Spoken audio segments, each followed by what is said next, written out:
नमस्कार दोस्तों, स्वागत है आपका द ग्राउंड रिपोर्ट में। मैं हूं समीर आत्मज मिश्र।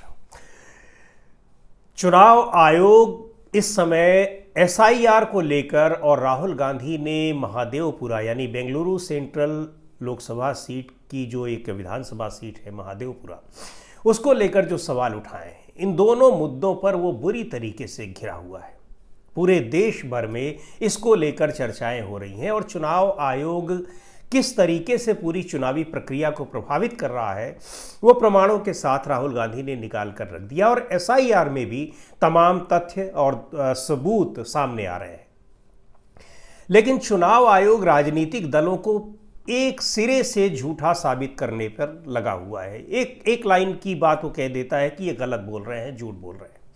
और अब तो स्थिति ये आ गई है कि चुनाव आयोग सीधे सुप्रीम कोर्ट तक को आंख दिखाने लगा है। सुप्रीम कोर्ट को इस भाषा में जवाब दे रहा है कि आप हमारा कुछ नहीं कर सकते, लगभग इस तरह से।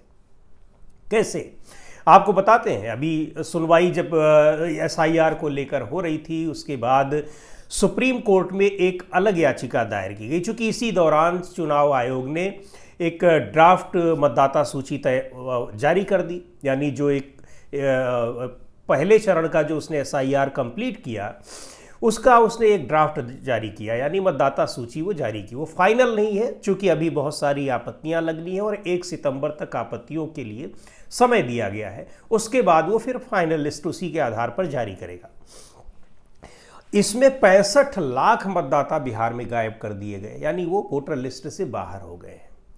तो इसको लेकर हंगामा मच गया कि बस 65 लाख लोग और बहुत सारे लोग यहाँ पर जो जेन्युइन लोग हैं वो मतदाता सूची से बाहर हो गए।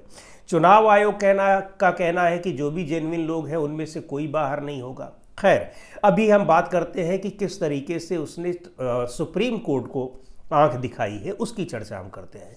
तो इस दौरान अभी याचिकाओं की सुनवाई 12 अगस्त से सुप्रीम कोर्ट उसकी शुरुआत करने वाला था सुनवाई की।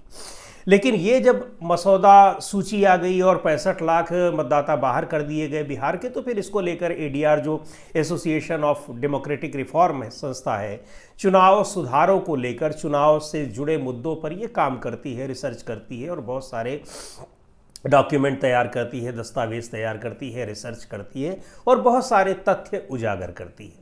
ये संस्था भी पिटिशनर है एसआईआर को लेकर। तो इस संस्था ने एक और पिटीशन लगाई और कहा कि चूंकि जो भी राजनीतिक दल हैं और बहुत सारी जो स्वयंसेवी संस्थाएं हैं और खुद एडीआर, इन लोगों ने कहा कि भाई 65 लाख मतदाता सूची से बाहर तो कर दिए गए हैं लोग, लेकिन चुनाव आयोग ये बताए कि ये 65 लाख लोग हैं कौन जिनको बाहर कर दिया गया। ये पहले सूची में थे, अब बाहर कर दिए गए, तो ये कौन लोग हैं बाहर कर दिए गए। और दूसरी बात ये कि इनको क्यों बाहर किया गया, इसका चुनाव आयोग कारण बताए। जाहिर सी बात है, बहुत जेन्युइन सी बात है। आप और हम मतदाता सूची में है, वो चुनाव आयोग उसको रिव्यू करने लगा और हमारा नाम बाहर कर दिया और हमको बता भी नहीं रहा है कि हम बाहर हो गए हैं। तो ये कहा गया कि ये चुनाव आयोग को ये बताना चाहिए और सुप्रीम कोर्ट चुनाव आयोग को निर्देशित करे।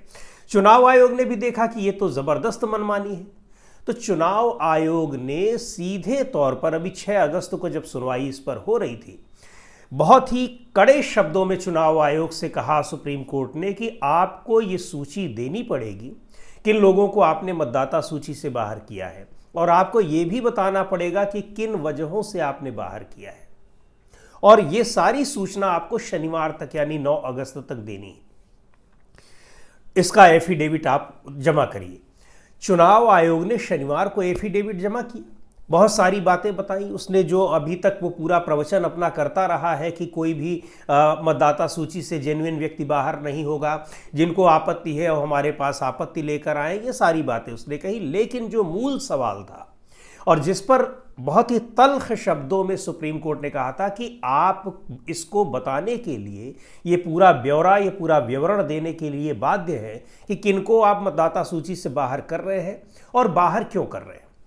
तो चुनाव आयोग जो अपना हलफनामा देता है उसमें तमाम बातों के अलावा इसका जो इस सवाल का जवाब देता है वो कहता है कि हम इसको बताएंगे नहीं और हम इसको बताने के लिए बाध्य भी नहीं। सीधे तौर पर यह समझा जाए कि वो चुनाव आयोग से कह रहा है कि आपको जो करना हो कर लीजिए, हम अपने तरीके से काम करेंगे। आपको याद होगा कि जब चुनाव राजनीतिक दलों के नेता वहां पर मिलने जा रहे थे और तमाम शिकायतें लेकर, तो चुनाव आयोग ने कहा कि केवल पार्टियों के राष्ट्रीय अध्यक्ष ही हमसे मिलने आएंगे, दूसरे कोई नहीं आ सकते।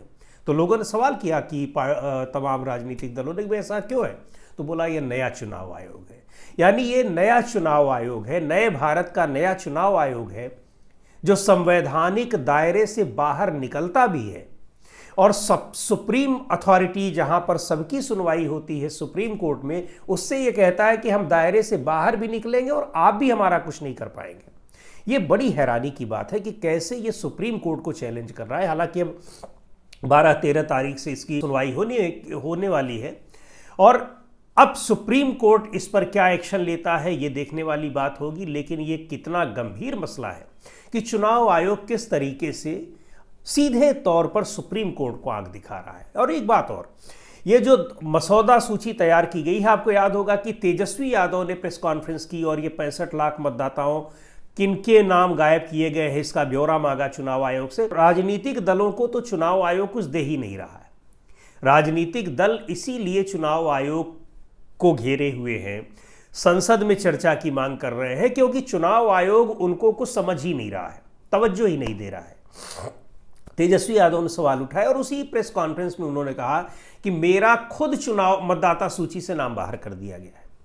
लेकिन बाद में चुनाव आयोग ने कहा कि मतदाता सूची में उनका नाम है और उनके पास 2-2 मतदाता वो है, वोटर आईडी कार्ड है।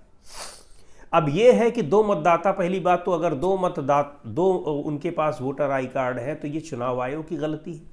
कैसे उसमें हो सकते हैं? उनकी भी गलती हो सकती है, उनके खिलाफ FIR भी दर्ज की गई है, लेकिन चुनाव आयोग की भी गलती है। और इस तरह के दसियों, पता नहीं कितने मामले निकल कर आए हैं। एक पूर्व IPS ऑफिसर हैं, उन्होंने भी शोर मचाया कि मेरा नाम भी गायब हो गया है। बाद में कहीं से लाकर उनका नाम जोड़ दिया गया। अब खबर आई है कि deputy chief minister Vijay Sinha, वो भी 2-2 जगह मतदाता है, उनको भी नोटिस दिया गया है कि आप इसका जवाब दीजिए। उनके खिलाफ FIR नहीं हुई, उनको अभी नोटिस दिया गया है। तेजस्वी यादव के खिलाफ FIR हो गई। तो ये पूरा घालमेल जो है, गलती इसमें चुनाव आयोग की है। और चुनाव आयोग कह रहा है कि हम कोई दस्तावेज भी नहीं देंगे, जिसका मन होगा उसका नाम हम मतदाता सूची से बाहर कर देंगे, जिसका मन होगा हमारा उसका नाम हम मतदाता सूची में जोड़ देंगे। वो कहीं के रहने वाले हैं नहीं रहने वाले हैं, इससे हमारा कोई मतलब नहीं। हालांकि चुनाव आयोग ने यह भी कहा है अपने शपथ पत्र में कि कोई भी जो वास्तविक मतदाता होगा नाम नहीं कटेगा। वो बार बार ऐसा कह रहा है, लेकिन ये सारा फेक है, क्योंकि ग्राउंड पर जाकर रिपोर्ट्स की गई हैं और उसमें ये देखा गया है कि कैसे लोगों के पास ये जो फॉर्म थे वो फॉर्म ही नहीं पहुँचे, उसको उन्होंने जमा ही नहीं किया। जमा नहीं किया तो अपने आप ही सूची में नहीं आएंगे वो। और चुनाव आयोग का ये दावा है कि घर घर जाकर उसके BLO ने, यानी जो ब्लॉक लेवल ऑफिसर्स हैं, उन्होंने लोगों को फॉर्म दिए और उनसे फॉर्म भरवाए। BLO ने किस तरीके से फॉर्म दिए, किस तरीके से भरवाए गए, सैकड़ों रिपोर्ट्स हम लोगों ने देखी हैं, अलग अलग जगहों पर देखी हैं, अलग अलग मीडिया हाउसेज ने चलाई हैं कि BLO एक जगह बैठकर अपने मन से जिसका मन हो रहा है फॉर्म भर दे रहे हैं।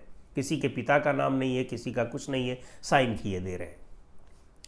इस तरह से घालमेल से ये मतदाता सूची तैयार हुई है, जिसका ड्राफ्ट अपलोड किया है वेबसाइट पर चुनाव आयोग ने। और वो कह रहा है कि ये बिल्कुल सही है और 65 लाख लोगों को गायब कर दिया है, उनका भी जवाब उसके पास नहीं है। और अब वो सुप्रीम कोर्ट को भी कह रहा है कि हम आपको नहीं दिखाएंगे और ना ही हम आपको दिखाने के लिए बाध्य हैं। अब निगाहें सुप्रीम कोर्ट पर है कि चुनाव आयोग के इस मन बढ़त तरीके का उसके पास क्या जवाब है।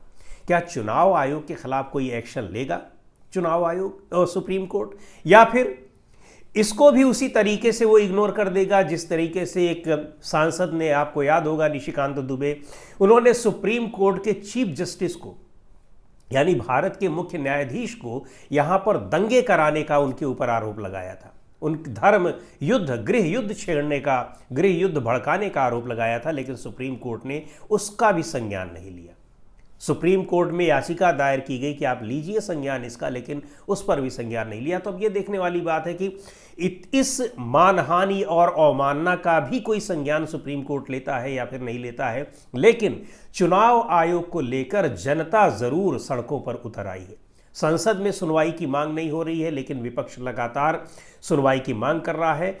21 जुलाई से मानसून सत्र शुरू हुआ है और तब से लेकर अब तक संसद की कार्यवाही बाधित हो रही है, पर सरकार इस पर चर्चा को तैयार नहीं हो रही और विपक्ष कह रहा है कि जब तक चर्चा नहीं होगी तब तक हम इसकी मांग करते रहेंगे।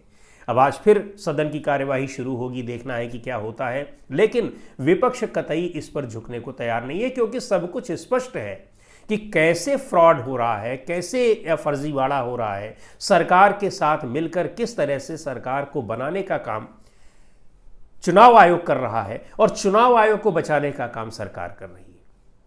यह घालमेल अब किसी से छिपा नहीं है, सुप्रीम कोर्ट के सामने भी सारे तथ्य हैं। अब देखना है कि क्या इस पर एक्शन लेता है सुप्रीम कोर्ट और आगे इसमें किस तरह से सुनवाई करता है और क्या होता है। हालांकि सुप्रीम कोर्ट ने बहुत तल्ख शब्दों में कहा है कि अगर 15 ऐसे नाम उसके पास आ जाएं जिसमें फर्जीवाड़ा साबित हो जाएगा तो वो पूरी SIR की प्रक्रिया को रद्द कर सकता है। अब 15 क्या, ऐसे बहुत सारे हैं। अब ये देखना है कि सुप्रीम कोर्ट उसको कैसे कंसीडर करता है।